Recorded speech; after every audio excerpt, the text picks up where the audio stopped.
Hello and welcome, my name's Chris, and this is going to be a short video series on how to take your camera and change your pictures from being good to being great. You know, one of the things a lot of us like to do when we get a camera is we like to flip it to auto, and in this series what we're going to do is we're going to learn how to take your camera out of auto and put it in full manual. That's right. So join me on this series if you will, and let's take your good pictures and let's make them great together. So in last week's episode, we talked about shutter speed. We talked about the amount of time that the camera is open, you know, that the thing is exposing the picture, the image sensor in the back of the camera.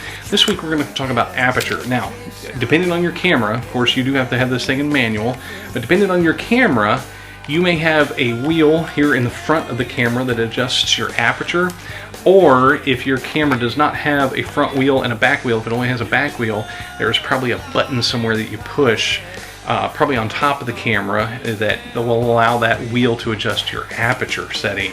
You'll have to look at your owner's manual. It varies from camera to camera, but a lot of them will have something up here on the top that's very easy to get to, that then you can adjust your aperture. Now, if you're wondering what the aperture is, inside this lens there is the little thing that anybody who draws any picture of a camera, or if you see anything represented graphically, they will usually show the aperture inside the lens opening and closing.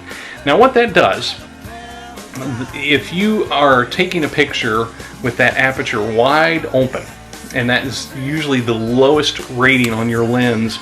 If you have a lens, it'll say it's something like f1.8 as an example on this lens. The f1.8 is the most wide open spot this lens can get.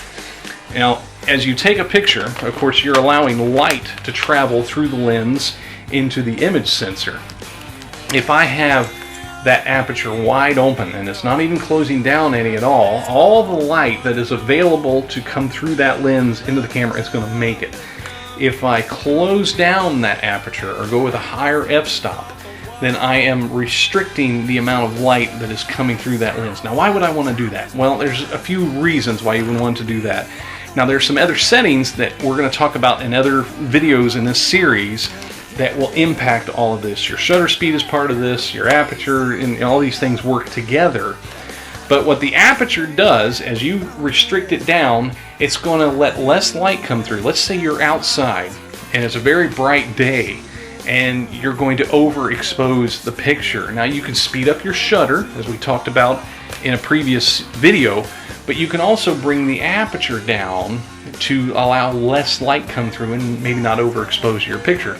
Now, one of the really big reasons is why you would want to close your aperture has to do with focal length and has to do with what's called depth of field. Now, depth of field is what's in focus. If I'm looking, say my camera's here looking this direction, and I'm looking across my hand, how much of my hand do I want in focus? If I'm taking a picture of an apple sitting on a table, but I want the background blurred, well, I can do that with an aperture wide open. But if I have an apple and I have 4 other apples sitting around it, and I want those apples also in focus, here's the other thing that the aperture does for us.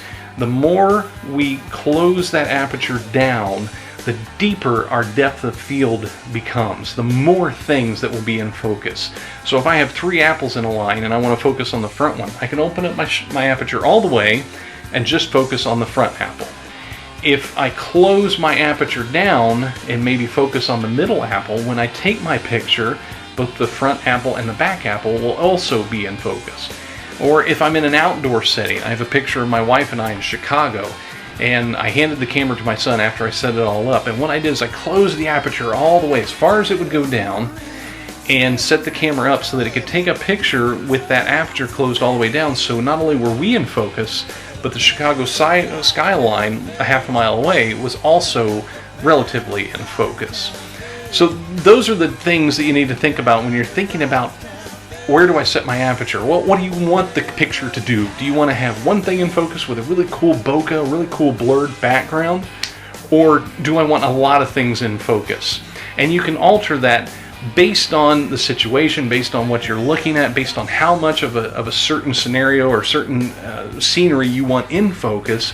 You can adjust that aperture. So your homework, based on what you learned last week about shutter speed, is to go out and use your light meter in your camera and adjust your aperture and see what the different exposures do. If you close it down all the way, if you open it up about halfway, if you put it as big and open as your lens will allow, what are the changes that you see going on in that? Now, one thing that a good lens will do, if you're focusing on something and you have the background blurred, it'll actually make what's in focus appear more sharp to the naked eye. Even if it's not completely in focus, it'll at least appear that way if a lot of things around it are out of focus.